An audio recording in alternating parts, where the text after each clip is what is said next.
आज मी तुम्हाला झटपट अशी गवारी आणि बटाट्याची सुक्की भाजी बनवून दाखवणार आहे। त्यासाठी बघा अर्धा किलो गवारी घेतलेली, स्वच्छ धुवून नीट करून घेतलेली। कशी नीट करायची खूप रेसिपीत मी दाखवलेलं आहे। आणि मीडियम आकाराचे 2 बटाटे साल काढून असे तुकडे करून घेतलेले, ते पण स्वच्छ धुवून घेतलेले। वजनी 150 ग्रॅम आहेत आणि गवारी अर्धा किलो आहे। तर आपण बनवायला घेऊया। कढई मी गरम करत ठेवलेली आहे, त्यामध्ये पहिलं तेल काढून घेऊया। तेल काढायचे आपल्याला अर्धी पळी, तुमच्या आवडीप्रमाणे थोडंसं कमी जास्त केलं तरी चालेल। आणि गरम होऊन देऊया। तेल चांगलं कडक गरम झालेलं आहे। छोटा 1 चमचा टाकायची मोहरी, छोटा 1 चमचा जिरं, हिंग पावडर, कढीपत्ता, एक मीडियम आकाराचा बारीक कापून घेतलाय कांदा। कांदा थोडा अजून जरी घातला तरी चालेल आणि नाही आवडत तर नाही टाकला तरी पण चालेल। त्याला 1 मिनिटभर परतून घेते। परतून घेतलेलं आहे हलकसं। 1 चमचा आलं, लसूण आणि हिरवी मिरची अशी कुटून घेतलेली आहे। गॅस आहे मीडियम।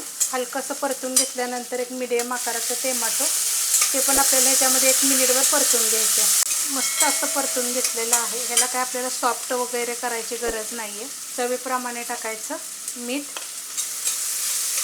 2 चमचे कांदा लसूण मसाला, थोडीशी हळद, परतून घेते। परतून घेतलेला आहे त्याच्यामध्ये छोटा अर्धा चमचा गरम मसाला पावडर हलवून घेते आणि त्याच्यामध्ये भाजी टाकायची आणि हिला काय करायचं, चांगलं परतून घ्यायचं। मस्त असं बघा मी परतून घेतलेलं आहे। त्याच्यामध्ये आपल्याला थोडंसं पाणी टाकायचं। 1 वाटी घेतलेली आहे, कारण हे शेंगा थोड्याशा निबार होत्या। कवळ्या असल्या तर गरज पडत नाही, वाफेवर मस्तपैकी होते। तशी वाफेवर गवारी कशी बनवायची ती पण मी दाखवलेली आहे रेसिपी। खूप रेसिपी आपल्या चॅनलवर अपलोड आहेत। त्याला काय करणार आहे, झाकून ठेवणार आहे मीडियम गॅसवर एक 5 ते 7 मिनिट। 5 ते 7 मिनिट बघा मी झाकून ठेवलं होतं। एकदा मी हलवलेलं सुद्धा आहे। बटाटा पण चांगला वाफरलेला आहे बघा, शिजलेला आहे चांगला। हे बघा अशा पद्धतीने मी इकडे दाखवते। हे आणि गवारी पण आपली चांगली शिजली जाते। हिला अजून आपल्याला चांगली शिजवायची आहे।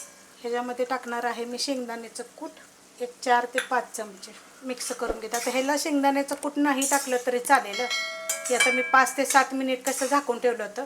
आता हे न कूट टाकता सुद्धा परत तुम्ही अजून तसं 5 मिनिटं, तरी पाण्याचा वापर बिलकुलच करायचा नाही आपल्याला। हे जरा जाड होते म्हणून मी थोडंसं पाणी वापरलेलं आहे। बारीक गॅसवर मी 10 मिनिटं झाकून ठेवणार आहे। एवढी वाफ जायला जागा ठेवलेली आहे। 1-2 वेळा हलवायची आपली कढई जर पातळ असेल तर। झाकून ठेवलं तर झाकण काढून घेऊया। एकदा मी हलवलेलं सुद्धा होतं। मस्त बघा झालेली अशा पद्धतीत होते।